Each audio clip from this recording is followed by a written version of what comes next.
ke-21 jenis kekerasan seksual yang ditetapkan dalam Permendikbudristek Nomor 30 Tahun 2021 tentang pencegahan dan penanganan kekerasan seksual di lingkungan perguruan tinggi. Kekerasan seksual bisa terjadi di dalam kehidupan sehari-hari dan kita patut mewaspadainya dengan memahami jenis-jenisnya terlebih dahulu. Halo, selamat pagi teman-teman. Kembali lagi di podcast mengalir seperti air. Kali ini ketemu lagi dengan Bilkis yang bakal memandu acara podcast kita. Nah, untuk episode kali ini bakal membahas salah satu topik yang sampai sekarang masih membudaya di Indonesia, bahkan masih menjamur di berbagai daerah, yaitu tentang sorot tajam kasus pelecehan seksual di kampus Indonesia. Nah, untuk memulai podcast kali ini tentunya biar lebih akrab nih, mari kita berkenalan terlebih dahulu dari 3 narasumber hebat kita. Oke, pertama yang dari sebelah kanan saya, boleh perkenalan dulu Kak? Halo, perkenalkan saya Dibra Mudita dari Universitas Negeri Malang. Selanjutnya, Halo, saya Lucy Mariatika dari Universitas Negeri Malang. Halo, saya Muhammad Ridwan Zakari dari Universitas Negeri Malang. baik. Salam kenal ya semuanya. Apa kabar semuanya? Alhamdulillah baik. Nah, untuk mengawali podcast kita ini ada beberapa satu kasus nih yang mungkin semua dari kalian ini udah pada tahu. Nah, aku bakal nanya nih, gimana pendapat kalian mengenai kasus yang bakal aku paparin kali ini. Nah, untuk mengawali podcast kali ini, kita biar seru bakal ada salah satu paparan kasus yang mungkin dari kalian sudah tahu ya tentang kasus ini. Nah, aku bakal tanya pendapat kalian nih mengenai ini salah satu kasus, yaitu baru-baru ini ada berita tentang pelecehan seksual yang terjadi di kampus Gunadarma. Pelakunya adalah 2 orang mahasiswa Gunadarma dan korbannya adalah 3 mahasiswi Gunadarma. Terduga pelaku dirundung atau dibully oleh para mahasiswa Gunadarma yang mengamuk. Mereka diikat di pohon, dilucuti pakaiannya, bahkan dipaksa minum air kencing. Nah, menurut kalian selaku narasumber aku kali ini, gimana sih pendapat mengenai kasus tersebut? Dimulai dari mana nih? Mau siapa dulu yang mau jawab pertanyaannya? Boleh dong dari Mbak yang baju pink dulu. Oke, jadi menurut aku pelecehan seksual yang terjadi di kampus Indonesia ini bisa kemungkinan karena si pelaku ini kurangnya kesadaran untuk membiarkan orang lain menikmati hidupnya. Jadi seperti si pelaku ini nggak sadar kalau mereka melakukan hal ini tuh cuman untuk memuaskan hawa nafsu mereka. Ya, Jadi lebih ke egois gitu ya? Iya, jadi cuman untuk memenuhi hawa nafsu saja. Tapi kalau menurut aku ya, dari dulu tuh permasalahan di kampus tuh selalu pelecehan seksual sama pembulian, dan itu tuh nggak pernah berakhir sampai saat ini. Itu yang mungkin jadi momok bagi kita, kenapa hal itu nggak selesai gitu kan? Untuk selanjutnya bisa aku ulas tentang pendapat-pendapat pribadi dari kalian deh tentang kita mulai dari dasar dulu. Menurut kalian gimana sih pelecehan seksual itu di otak kalian? Satu kata buat pelecehan seksual di otak kalian. Najis sih. Kalau kamu? Nggak pantas. Kamu? Perbuatan yang dilakukan Oh, satu kata. Laknat gitu. Oke, laknat. 3 kata tersebut sangat kuat menggambarkan betapa kejamnya pelecehan seksual di Indonesia. Nah, ada pertanyaan kedua nih tentang keberadaan predator seksual di setiap kampus Indonesia. Mungkin dari teman-teman ini mempunyai beberapa informasi mengenai suatu pelecehan di kampus. Mungkin dari Dita ataupun dari Zaki mengenali lebih dalam ya, misalnya ada berita di suatu kampus yang mungkin kalian soroti dengan tajam gitu. Nah, boleh share dong di podcast kita kali ini supaya teman-teman bisa tahu dan gimana sih kronologisnya gitu. Mungkin mulai dari Dita dulu ya. Di sini ada keberadaan predator seksual di setiap kampus Indonesia. Ini jabatannya dari orang mana, pelakunya dari siapa gitu. Ini sih terjadi di daerah aku. Jadi itu di Kediri, itu dosen pembimbing skripsi. Oke, berarti ini pelaku predatornya adalah seorang dosen. Oke, kalau kamu? Oke, jadi ada informasi dari Universitas Andalas. Nah, pelakunya ini merupakan mahasiswa kedokteran dari universitas tersebut. Berarti kalau yang tadi dari dosen, yang ini dari siswa. Iya, Ini adalah salah satu mahasiswa kedokteran. mahasiswa kedokteran yang mungkin labelnya adalah mahasiswa yang pintar banget gitu ya. Iya. Kalau kamu tadi dari mana? Di STMI Gagal. Itu dosennya dosen pengampu mata kuliah itu mengancam mahasiswinya untuk tinggal di rumahnya. Kalau nggak tinggal nanti akan disebarluaskan dia tanpa pakaian Jadi ke teman-temannya. dia udah pernah dosen itu udah pernah dapat foto gak pakai baju dari si mahasiswa itu. Dosennya itu mengancam mahasiswi itu untuk ke rumahnya. Kalau nggak ke rumahnya nanti bisa. Boleh cerita nggak sih kronologi lebih dalamnya yang dari kasus-kasus yang kalian tahu? Kan kalau Zaki ini tadi mungkin dari pemaksaan tadi itu ya. Kalau dari Dita tadi yang di Kediri gimana? Oke, kalau aku sih mau jelasin kronologinya yang di IAIN Kediri. Itu pertamanya tuh mahasiswanya tuh semester akhir. Dan kebetulan dosen pembimbing skripsinya itu kedapatan dosen si double ini. Tuh. Jadi mau nggak mau si mahasiswanya ini akhirnya menghubungi dong. Nah, waktu menghubungi itu dia tuh awalnya tuh dapet chat yang nggak senonoh gitu awalnya, kayak kalau saya belum menikah pasti kamu akan saya nikahi, kayak gitu. Akhirnya dibiarin dong sama si mahasiswinya, kan dia kan ya mahasiswa akhir ingin segera lulus gitu kan ya. Terus akhirnya si mahasiswi ini mengajak lagi untuk bimbingan. Akhirnya sama dosennya diiyakan, tapi dengan satu syarat, itu harus di rumahnya dan si mahasiswi ini nggak boleh mengajak teman satupun. Jadi dia tuh harus sendiri gitu. Terus akhirnya waktu bimbingan itu lancar sih, tapi ternyata itu kayak mulai terjadi pelecehan seksual mulai dari dosennya tuh ngelus-ngelus pipinya si mahasiswi itu, terus nyium-nyium gitu, dan akhirnya si mahasiswinya itu berontak dan mau pergi gitu. Tapi sebelum pergi tuh roknya itu sempet dibuka gitu sama dosennya itu. Gitu. Terus akhirnya mahasiswi itu awalnya belum berani sih untuk lapor ke pihak berwajib, lapor ke universitasnya sendiri. Tapi akhirnya karena kasusnya itu ternyata banyak, dari dosen itu tuh banyak, akhirnya pihak mahasiswi itu berani lapor dan akhirnya dosennya itu dicabut kayaknya jabatannya. Ini untungnya mahasiswi ini mempunyai keberanian untuk Iya. melapor, dan endingnya pun ada hasilnya gitu kan ya. Iya. Jadi ada satu kisah yang mirip juga dari ceritanya si Mbak Dita ini, itu juga di Universitas Riau sama, tapi ini dilakukannya di ruang dosennya. Tadi kan di rumah, kalau ini di ruang dosennya juga secara berdua sendiri, nggak boleh ada teman. Jadi ini benar-benar di kampus. Iya, benar-benar di kampusnya. Tapi nyatanya dosennya ini setelah dilaporkan, mahasiswinya juga punya keberanian sama, tapi hasilnya nggak happy ending. Hasilnya adalah dosen yang dilaporkan ini malah menuduh balik atau tidak diterima kalau misalnya dicap sebagai orang yang mencabuli, seperti itu.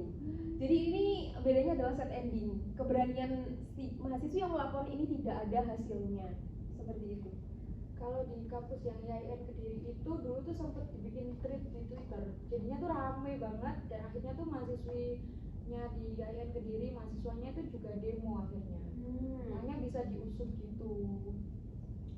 Iya, berarti kenapa bisa diusut juga karena sebenarnya bantuan dari sekitar itu sangat diperlukan, karena apa ya, biar pelaku tersebut itu seperti terpojok atau membuat dirinya itu takut gitu. Akhirnya kan kasusnya selesai gitu. Nah, mungkin kalau dari teman-teman gimana nih pendapatnya mengenai dari yang di berita IAIN ini? Menurut aku udah benar sih itu. Jadi si korbannya ini udah lapor, terus juga memviralkan apa yang terjadi sama Di Mbak Lus ini, boleh cerita kronologinya nggak dari yang kampus mana tadi? kampus Universitas Andalas. Nah, oke. Silakan. Oke, jadi kronologi dari kasus yang ada di Universitas Andalas ini awalnya jadi ada dua satu pasangan, yaitu cewek sama cowok. Jadi satu pasangan ini tuh masing-masing suka nginep di rumah temannya. Nah, dimana suatu hari yang si cewek ini dia nginep di rumah temannya, terus dia itu diem-diem membuka pakaian si temennya pada saat temennya ini tidur, kemudian difoto dan juga divideoin, kemudian hasil dokumentasi itu dikirimin ke pacarnya. Nah, diduga pacarnya ini emang suka dengan kegiatan lesbi seperti itu. Nah, kemudian juga si cowoknya ini juga sama, pas dia nginep di rumah temen cowoknya, dia juga melakukan dokumentasi foto-foto, video-video dari temennya si cowok, kemudian juga dikirim balik ke pacarnya itu tadi. Serem juga ya. Iya, jadi kayak kelainan. Si temennya ini nggak tahu kan dia divideoin, terus disebar-sebar, disebar kemana sampai mana. Barangkali dijual gitu ya. Oh iya. Tele. Tapi sebenarnya kasus-kasus kayak gitu ya, itu dari SMA, bahkan di beberapa SMA di Malang sendiri itu sudah terjadi. Iya. Dan ada satu SMP juga di Malang yang gitu lebih ke pornografi gitu kan, intinya ya itu sudah terjadi. Mungkin kalau di kuliahan mungkin yang pelakunya juga biasanya lebih pro gitu. Dan apakah Jadi itu bisa ditutupi ya. Iya gitu. Iya, gitu. Nah, untuk duduk kasusnya gimana nih? Apakah sudah diproses atau sudah ditangani pelakunya? Oke, jadi si korban ini udah melaporkan ke pihak yang berwajib sama ke pihak kampus. Nah, ini ternyata masih dalam pemrosesan, jadi belum ada tindak lanjut dari kasus yang dialami. Nah, tapi kan kalau kita dengar dari tadi ini pelakunya cowok mulu ya. Ini ada narasumber cowok, ini mungkin bisa kasih pendapat dong sepatah dua kata. Gimana sih menurut kamu dengan perilaku pelecehan seksual yang predatornya adalah kebanyakan dari cowok? Kayak cowok ya juga ya mengutuk perbuatan laknat itu, Berarti ikut mendukung pasti. mendukung ya. Terus menurut kamu kenapa sih mereka kayak bisa kepikiran untuk melakukan itu, padahal udah tahu kalau itu tuh nggak boleh dilakuin gitu? Itu nafsu. Jadi menurut pakar-pakar bahwa laki-laki itu punya nafsu lebih besar daripada perempuan. Nggak bisa menahan nafsunya, dan kurangnya ilmu agama dari orang tersebut, maka akan melakukan kejahatan seperti itu. Wow. Berarti si Zaki ini lebih ke ini ya, ilmu agamanya harus kuat ya. Tapi Iya. emang bener sih. Iya. Agamis banget ya. Agama itu menguatkan. Agama itu dengan agama semuanya beres. Masya Allah. Oke. Bisa dicatat dibuat status juga ya. Dengan agama semua beres. Oke. Nah, mau beralih nih ke poin-poin topik yang bakal kita bahas selanjutnya. Menurut kalian, kalau tadi dari kisah-kisah yang aku dengar, mungkin ada ya yang speak up atau memberanikan diri untuk melapor. Tapi banyak juga kan di Indonesia ini yang benar-benar diem atau takut untuk melaporkan. Nah, menurut kalian nih gimana? Apa sih sebabnya mereka kok nggak speak up, kok nggak lapor, kok nggak buka mulut gitu tentang kejadian yang menyeramkan baginya? Kalau menurut aku sih lebih ke takut ya. Kayak dia masih punya trauma, dia takut nanti dibully temennya kalau dia pernah dilecehkan gitu. Takut sebenarnya. Ya, terus mungkin dia juga malu gitu ya, karena kan ternyata dia udah pernah digituin, kayak dilecehin. Nah, dia hanya malu kalau orang lain tahu gitu. Rasa Ya, gimana? takutnya malah dikucilkan atau bagaimana. Berarti bisa jadi anaknya tuh merasa harga dirinya rendah kalau misalnya aku ngelaporin sesuatu yang ini adalah berita pelecehanku gitu, maksudnya aku dilecehkan. Berarti apakah jadi harga dirinya rendah dengan melakukan hal seperti itu?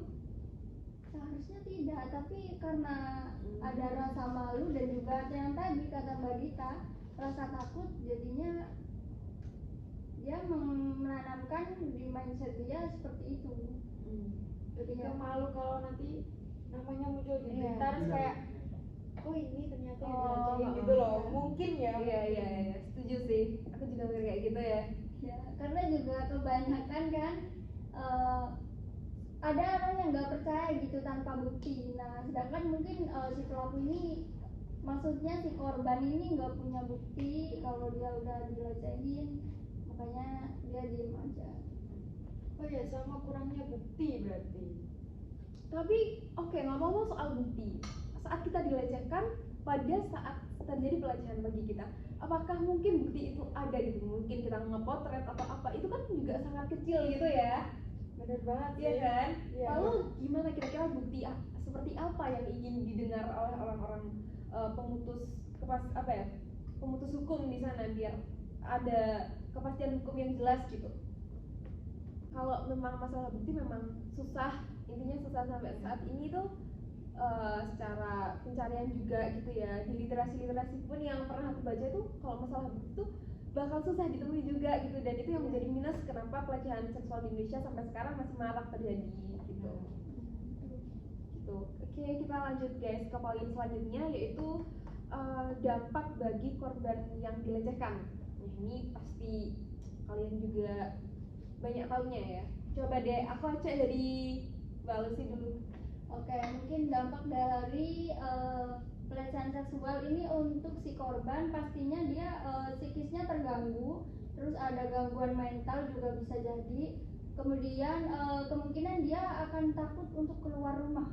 Jadi dia merenungkan diri di dalam kamar, sehingga dia merasakan timbul stres atau depresi. Nah, itu juga sangat berbahaya. Bisa jadi dia kepikiran untuk bunuh diri karena dia aku udah dilecehin, jadinya itu berkemasalan. Jadinya udah ngerasa nggak suci gitu ya. Iya, dia juga putus asa gitu. Oke, kalau dari kamu dia gimana? Aku sih setuju sama ini. Pasti juga ada trauma yang berat dan tentunya tuh susah banget buat bangkit kayak. Makanya memutuskan untuk bunuh diri aja deh akhirnya. Kalau dari kamu? Sama seperti Mbak ya. Iya. Dia trauma pastinya. Oke. Berarti lebih ke psikolog ya guys kalau gitu? Iya. Lebih ke mentalnya. Oke. Dan bermula dari mental yang hancur seperti itu, mungkin ada cara penanggulangan dari kasus ini gitu. Gimana caranya kampus Indonesia itu menciptakan kampus yang bersih akan adanya kekerasan seksual, dan gimana penanggulangan korban-korban yang tentunya mentalnya anggap saja sudah hancur ataupun dia sudah ingin mengakhiri hidupnya gara-gara kasus tersebut gitu. Gimana nih? Mau siapa dulu? Kau senyum dulu aja deh. Gimana? Kayaknya sih kalau dari pelaku itu dari diri sendiri sih sebenarnya. Nggak bisa kita merubah pelaku itu gimana tuh nggak bisa, karena kalau udah dari aslinya seperti itu ya bakal susah gitu loh merubahnya. Kalau untuk korbannya sih mungkin bisa ditambahi ya sama yang lain. Iya. Oke, mau siapa nih yang mau jawab duluan? Oke. Senyum terus ya. Mungkin kalau untuk korbannya ini bisa dilakukan kayak bimbingan konseling gitu kan.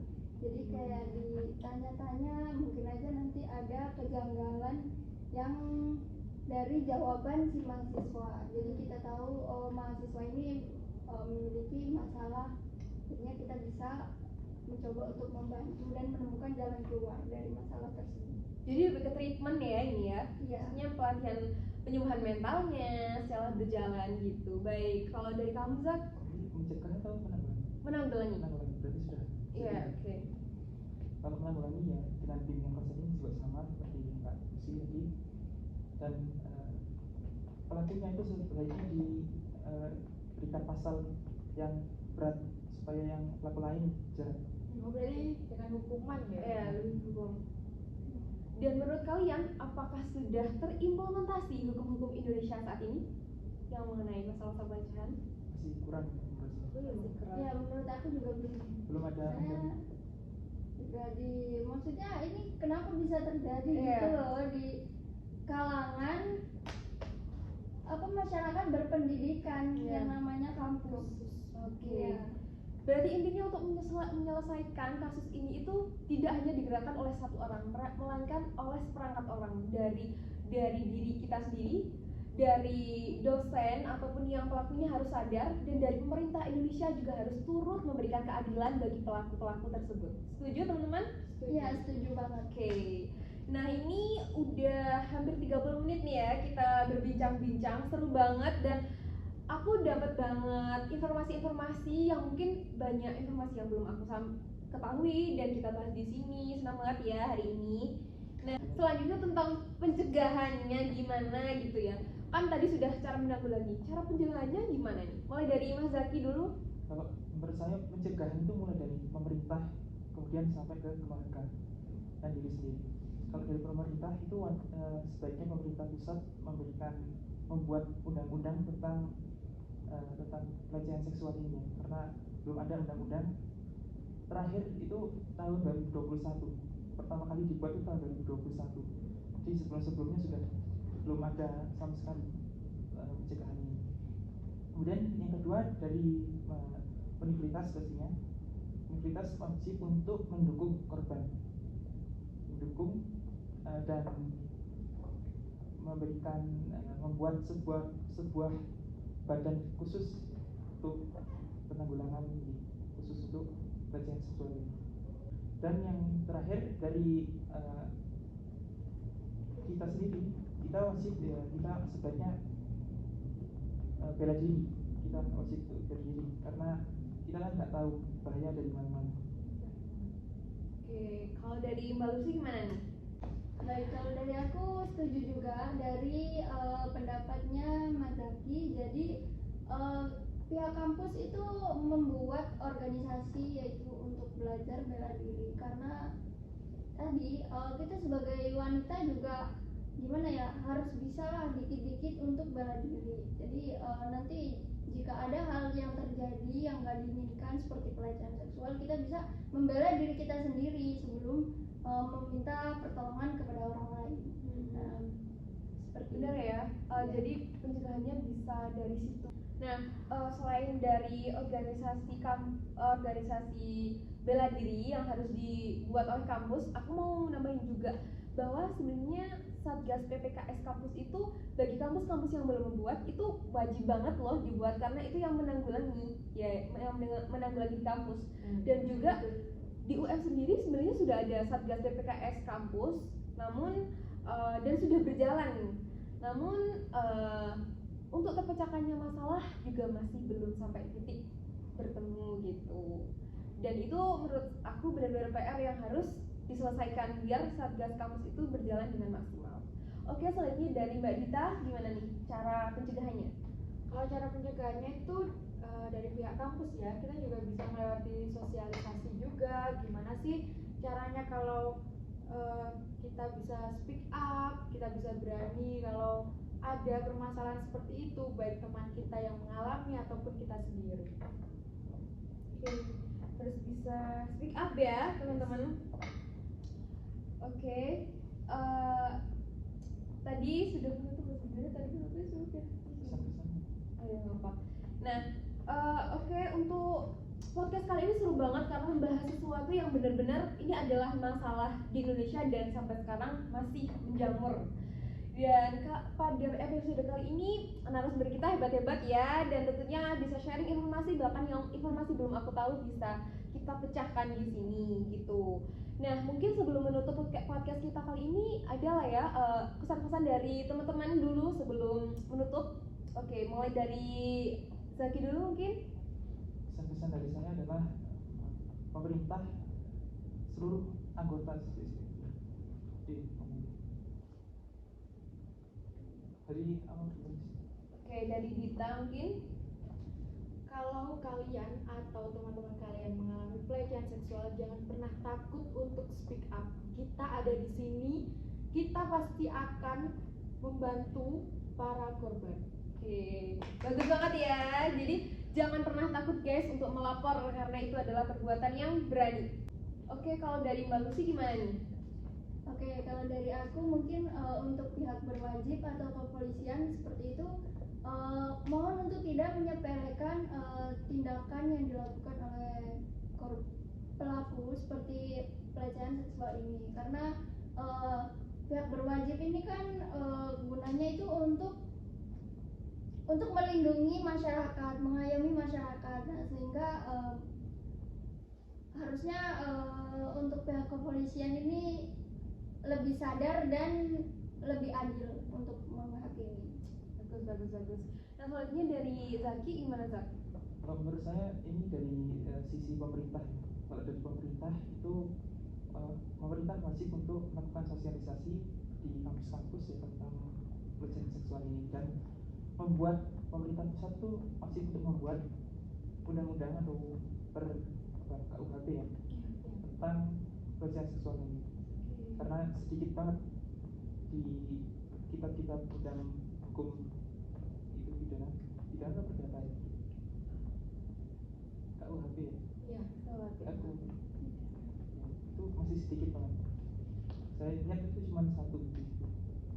Jadi nggak ada hukum yang tentang ini.